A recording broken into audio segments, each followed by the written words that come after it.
So I told the team, you know what, let's not talk about goals now, right? Because both winners and losers, they have the same goal.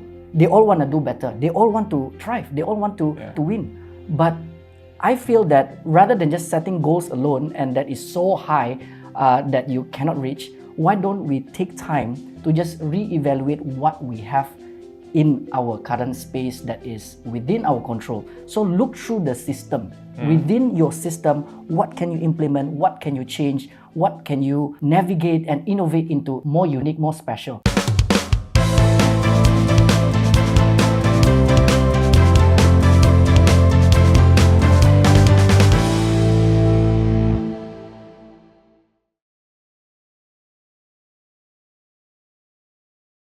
Welcome to Sabah Forward. We're here to talk to young industry players to share ideas and potential solutions to see how we can progress Sabah's economy into a vibrant one in the future. Tune in and let's see how we can move Sabah forward. I'm here with Peter Fred. Myself, I'm Liksan from SYBIL. Hi Peter, welcome. Hi Liksan, thanks for having me. It's a joy to be doing this session together with you, and look forward. Very good to have you here. Peter, please tell us a bit about yourself. So like Liksan mentioned, my name is Peter Fred. I am currently managing 3 boutique hotels in the city center. Stanton Hotel, 37 rooms located in Karamunsing. Stanton City Hotel, it's at Harbour City, 50 rooms. And the third hotel will be Bayou 23 Hotel in Tanjung Aru, that's 25 rooms hotel. And the exciting thing is we have a recent and latest expansion in the heart of the city within Gaya Street. It's called Stanton Gaya Hotel, another 50 rooms hotel. So I myself have been in this industry for over 12 years now. So Peter, you're very experienced in Sabah's hospitality sector. Can you tell us a bit about what you think Sabah's competitive advantages are in this sector? Being in Sabah, we have the largest and the second busiest airport after KLIA. I think that certainly makes us a very strategic and central map in Southeast Asia as a tourism destination. And there's a Chinese saying, 有山有海. We've got the tallest mountain in Southeast Asia, and be it in all the beach destination, world-class diving facility that we have here with all the various and unique cultures and that we have, the diversity here, I think it just goes to showcase the world of how we as a different races here in Sabah, we can make this really a peaceful and a harmony place to live. I think we certainly can become a role model in Malaysia, really. How this can be something of a strength that we celebrate each other's differences, without having barriers of cultures, denominations, and beliefs. So I think that is a very unique thing for us here in Sabah. Certainly that will become the major competitive advantage for us here in Sabah. And I think not just in Malaysia, but regionally as well, Southeast Asia, or even further out, in Asia, I think that's also a competitive advantage that we have. And with all that said, it seems like our industry, our tourism industry, together with hospitality industry, should be really booming, should be really up there with the likes of Thailand or maybe now Vietnam. What do you think are some of the problems that we might be facing? And are there solutions that the government can help with? Any policies that they can implement to really help local players or even to boost Sabah as a whole? I believe one key thing I always notice is that we do not have enough exposure, or what I call the inter-collaboration, to be promoted within the states with all the key players here, because I felt that everyone is just so preoccupied doing their own things. You see, while we appreciate the board, the tourism board, continuously penetrate the market through offline trade fairs, tourism fairs, B2B, business, matchmaking events and all that, I'm afraid these are just rather too traditional and insufficient. I mean, everyone has been doing that over the decades, if I can remember, Correct. So I think right now, with very robust, modern and digital era now, the government, I felt, should implement on ways on how to make a digital presence more visibly friendly and inviting to lure and sparks curiosity, amongst all the travelers to really showcase what the state has got to offer. And cross collaboration between key players like, for example, in the segment of cultural, outdoor, sports, adventure, medical, shopping, agriculture, and many others, you see. I feel we shouldn't stereotype tourism industry as just a service and a hospitality service, These are the inter-collaboration that I feel that we can always leverage on each other on how we can make a better digital penetration into the market segment. Because, let's not fool ourselves, if we keep doing the same thing over the decades and expecting a different result, I think it's foolishness, I must say. Okay. Yeah. We need to be more innovative and forward-thinking into entering into the digital space. And, average Malaysians spend about 10 to 12 hours on their screen time. Yeah. This is a statistic for Malaysian that we really spend many hours on our phone, on our screen, be it on your laptop, on your TV, any digital devices. And I feel that if we can have and capture that audience online, I think that will bring breath of fresh air, rather than doing the traditional approach these whole years. A lot of people say it is now the attention economy, right? Exactly. And everyone spends so long on their phones every day. Yeah. It's a super important place to be in. Especially post-pandemic now. Definitely tourism has had a lull since 2020, 2021. It seems like it's coming back with a vengeance now, 2024, even a bit last year. And the pandemic days seem like a world away. So have we now gone back to pre-pandemic levels, and is Sabah experiencing a resurgence? What do you think? Yeah, I feel it. Yeah. Last Saturday night, I was out having dinner. Everywhere was full. Yeah, though the vibe and the excitement might be there, unfortunately, in terms of statistic that I got to study a little bit more, unfortunately, the answer is no. Okay. We are only halfway. If we are comparing tourist arrival in 23 last year, comparing to our good times in 2019, we are only at halfway mark. Back in 2019, we are receiving arrival of tourists at 4.1 million arrivals. Okay. In that year. And since the pandemic, 2023, we are only reaching at 2.6 million. Right. However, the good news is, comparing from 23 to 24 this year, there's been a surge. There's been a very healthy growth impact on arrivals. Year-to-year basis, we are seeing a good growth of 25% tourist arrival for this year as of May compared to last year.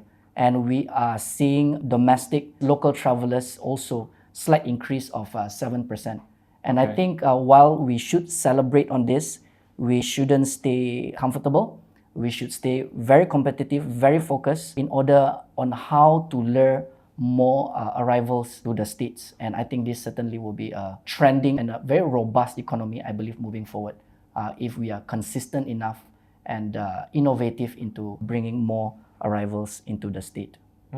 I think that is the focus of a lot of people, to bring more tourists into the state and to bring more money into the state. However, there are some locals who do say that, hey, it's getting really expensive to eat at restaurants now. Property prices are going through the roof. Can't find any fish. Nice fish because cannot sapu by, like Sempona. And they blame it on the tourists. And, on one hand, the tourists are bringing in cash. It's great for the economy. Multiplier effect being spent in KK. On the other hand, people are saying, I cannot live in KK because the short-term Airbnb stays is driving rental market really high. And recently in either Paris or Barcelona, they had an anti-tourist protest where they were like spraying tourists having lunch with water, asking them to go back. Crazy. Yeah, it's a bit crazy. Wow. What do you think in Sabah's context? Is bringing in tourists just actually, in the long run, it's just going to be good? We can't deny that besides oil and gas, palm oil and plantation are the key economic drivers here in KK. After that will definitely be tourism, and that has always been, I feel in my heart, has been a very sustainable economy for the state. So yes, it's exciting to bring in more revenues to the state, meaning more arrival of tourists and all. But I feel when the corporate governance of the state, if we are actively looking to spur the local and the, bringing in the poor together into the ecosystem, I think these things won't happen here, what we see in the West. Okay. We must not only look at profits and benefits to our own self. Yeah. We should always look into the bigger picture, the state's economy, on how we can foster the locals, the poor, into the infrastructure of what we do. The problem is when we silently ignore, embracing the rich becomes richer and the poor becomes poorer. I think this is the silent killer for any country. The vast diversity of this is just killingly mad, and we become so ignorant about this. So I think while striking a balance is important, we must also look into the need of the needy. Because you like it or not, we are all human race. We are surrounded by them. We need them actually. Yes. Yeah. So I think in terms of government policy, regulation, I think these are helpful measures that we don't, what we Malay call it syok sendiri, and just looking into the results and looking into the KPIs and yes. And we ignore actually this segment where they are surrounding. And at times I feel it's very troubling to go into a city and then you see beggars all around, right? Yeah. And what are we doing about this? Yeah, there's a lot of that I feel is down to government policy to, in a way, call it redistribute the wealth of the hospitality sector or the tourism sector. We must involve them, I think. Is there any way in your mind you think that can be done by the government? What kind of policies you think, redistribute it a bit instead of, apart from taxes?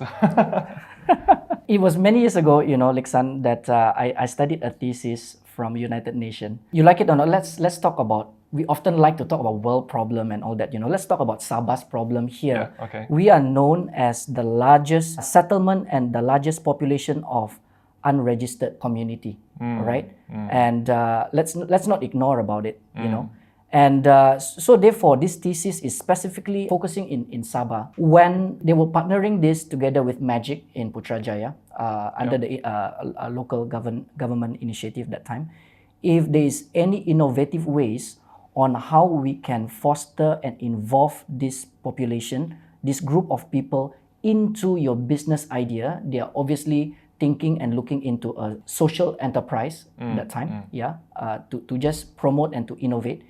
The United Nations is able to come out with a special government policy that works with the local government to protect this group of people, to involve them, to give them a source of income, to give them education, and therefore this group of people will be protected under United Nations, and they can be in the system, infrastructure of your business that you are doing, if you are able to propose this. Okay. And I think things like this will really excite business, excite humanity. We are doing good for the poor. We are doing good for this group of people rather than just putting them at a sideline.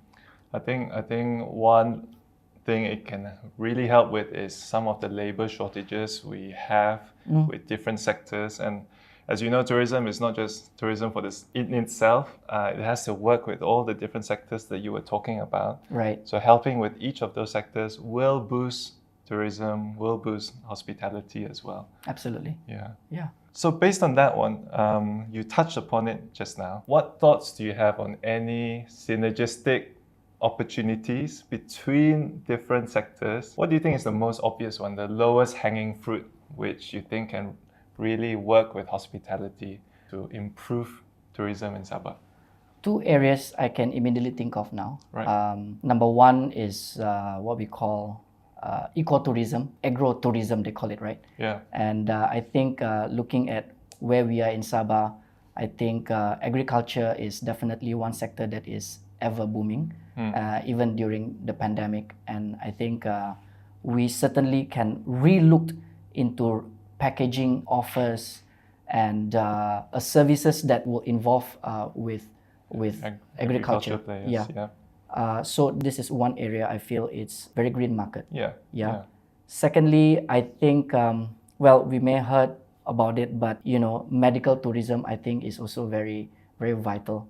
Yes. With more upcoming medical centers that we have, I think in the state we are very blessed with very good local hospital, and even the private hospitals that we have in the city should actually tap into this. Two other states that are leading and 5 and 10 years ahead of us, is for example like KL or even Penang. They are so much in advance. They package it all in one complete solution. Right from your flight, from your accommodation. It's a complete package of a medical tourism that I think is sustainable, because spread words of mouth, and when the city is equipped with these medical centers and medical staff and team that are dedicated, I think it should position us to be more ready actually.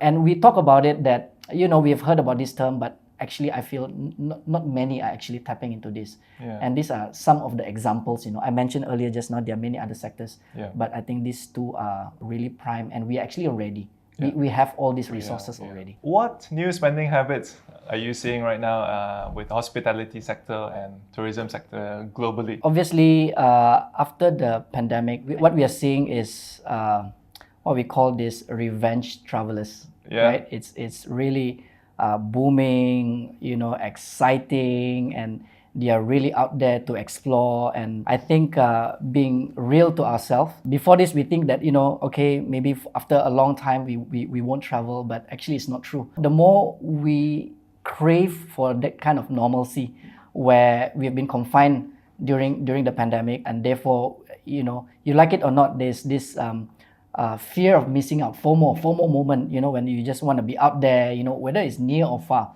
right? But like you mentioned, Liksan, that there has been an emerging methods and ways of this, what we call the new spending habits within the travelers. Yes, they travel. Yes, they are curious. Yes, they are fun goers. But at the same time, we notice that the trend, they are a little bit what we call on value spending. And maybe in the past they just without even thinking too much, I just want to do this, I'll do this. I want to go there, I want to go there. I want to buy this, I'll buy this. I want to eat this, I'll eat this, right? But now what I see is this new habit in travelers are a little bit more thrifty, if I can say. It's more towards value spending. If I go to a specific city, does this worth my time, my value, my spending, and places of experiences that I'll be going for, and so much so that I felt like they are no longer as bullish or splurging in their spending. So I think because of this, that the travelers are a little bit more careful in their spending, a little bit more thrifty, a little bit more reserved.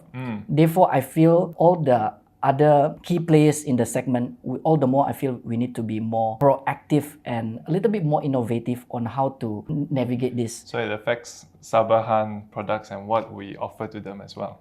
We can't do the same as before. Precisely. We got to be a little bit more unique and special in order to stand out amongst the rest. You got to be different, and I'm very happy that I myself in our hotel, we actually navigate this during the post-pandemic, and because of implementing certain of this approach, we are very blessed that we are awarded by TripAdvisor to become the TripAdvisor #1 hotel in KK for 2 consecutive years, Amazing. 2023 and 2024. And often I tell my team, sometimes we set goals that are too high and a little bit not so realistic, So I told the team, what? Let's not talk about goals now, right? Because both winners and losers, they have the same goal. They all want to do better. They all want to thrive. They all want to, they all want to win.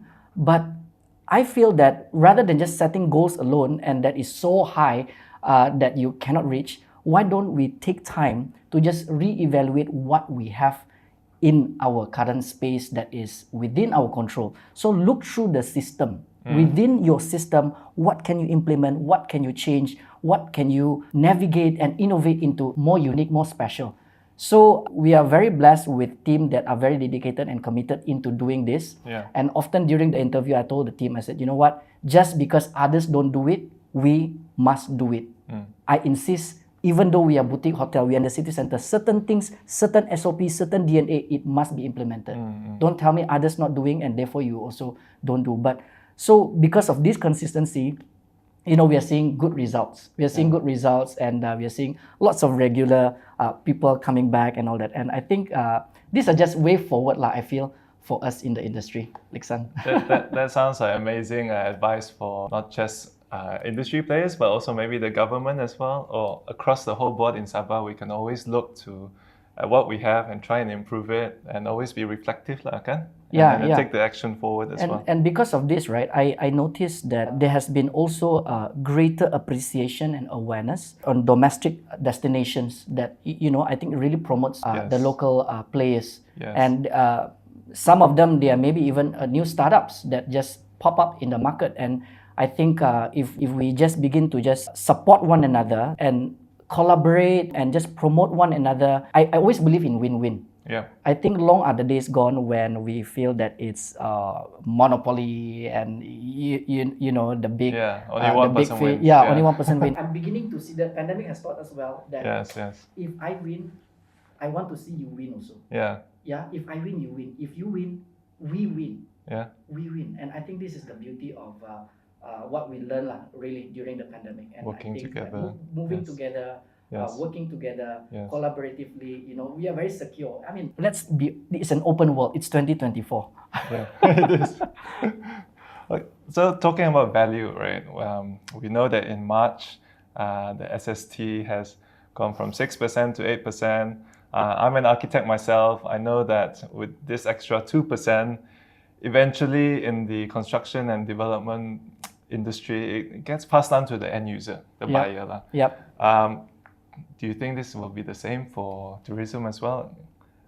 Gets passed down all the way to the person who stays in your rooms. Yeah, it's what we call that the dominoes effect, right? Yeah. Okay. At the same time, I also like to call it the love-hate relationship about this tax hike and all that. It is just somehow, like it or not, it disrupt things around lah. Okay.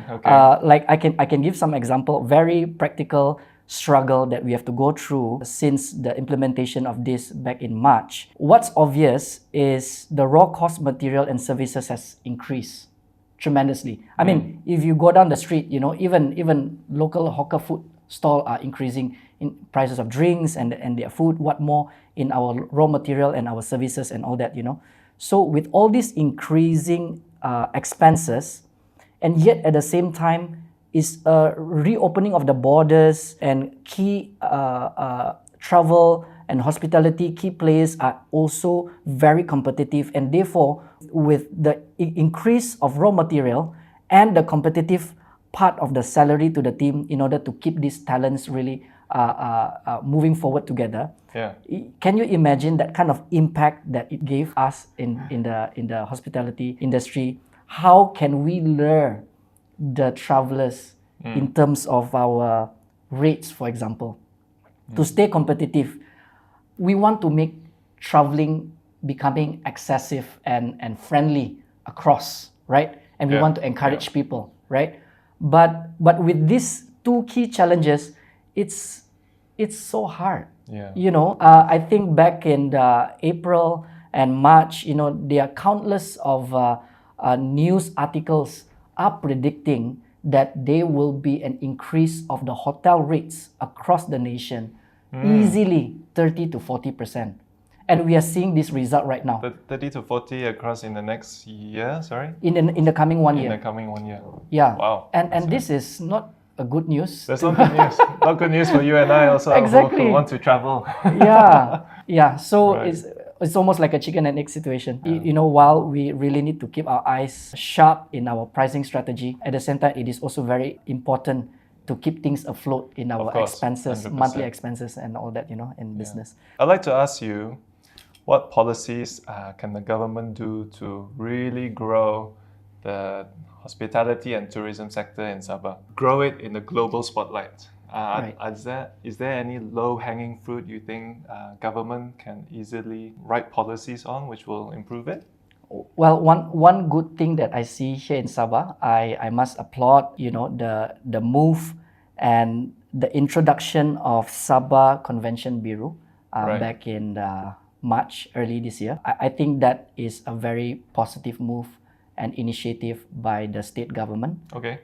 Because promoting the MICE, the business events, the meeting, incentive, conference, and exhibition, this segment has been around, and that has been a key player income for hoteliers as well. Can you just explain MICE to the audience so that they're not confused with Yes. tikus? Yeah. MICE, M-I-C-E stand for meeting, incentive, conference, and exhibition. Okay. And now recently, globally, Yes. they have rebranded MICE into short form. They call it BE, business events. Business events. Yeah. All right. So right across the globe, it's being rebranded that way. I felt that it's a very positive changes. The tourism board is heading towards implementation of not just policies, but to regulate the entire infrastructure. Now, while I think this is good, Sabah just started this year. Actually, Sarawak it's been way many years in advance compared to us. Okay. Lagging a bit behind. Yeah, we're slacking behind, but it's never too late. I think it's a good move. However, while this is good to promote this segment in the hospitality scene, I think it's very important that the Bureau should also involve not just the big players, but they should also look into the small players that are around, be it new startups or they are just a smaller scale of player in the industry. Because I feel it's important that the Bureau will give a fair sum of opportunity for all across the players. You don't just entertain the big guys, you see. Yeah. I mean, they're already big. Yes. And you are promoting, yes, it's important to put Sabah in the international roadmap as a BE destination. That's absolutely important. But, let's look into other, to promote and to spur the small players, the startups, the smaller scale business event provider. I think this will definitely benefit the industry as a whole, that, it's fair. Yeah, I think you're right. I think globally we can see that if startups are left in the open market to fight against like giants, they're going to lose 100%. So governments need to protect slightly smaller players and grow them a little bit so that they have a chance of fighting. Yeah. Otherwise, we'll get a monopoly, and when there's a monopoly in any sector, it's bad news for the consumer, bad news for Sabahans, bad news for everybody. Yeah, so you're absolutely right. Yeah. But having said that, I felt that it's so important for us as young leaders and entrepreneurs to have this sense of what I call the hungry and fighting spirit. Sometimes grants, opportunities, policies, regulations are all made out there available. Okay. But just because you're starting up a new venture and you are not hungry enough, you're not, not sensitive enough to what's happening within your spheres, right? And you missed out. And I say this quite strongly recently that, let's not lose the fighting spirit. Let's show to the world that we Sabahan, we are very, very competitive. We are very, very innovative. There's a saying that I told my team that, if you can't find the door of opportunity, let's just build a new door. You can't find opportunity, just build a door somewhere, and so that doesn't knock on you, you just build a door for itself, And just stay hungry, stay passionate, stay true to yourself, and be competitive and fight for what I believe that it's in our nature, that we should thrive in all that we do. Thank you, Peter. That's been very insightful, very innovative, really great sharing. Thank you, Lixan. Have a good time. Thank you. Connecting with you. So good. Thanks for joining us in this episode with Peter Fred. If you like what you heard, please continue to follow us as we journey and talk to more young industry players. And if you have any ideas of your own or how you think you can help and contribute, just get in touch with SYBIL, and we'll love to hear from you. Thank you.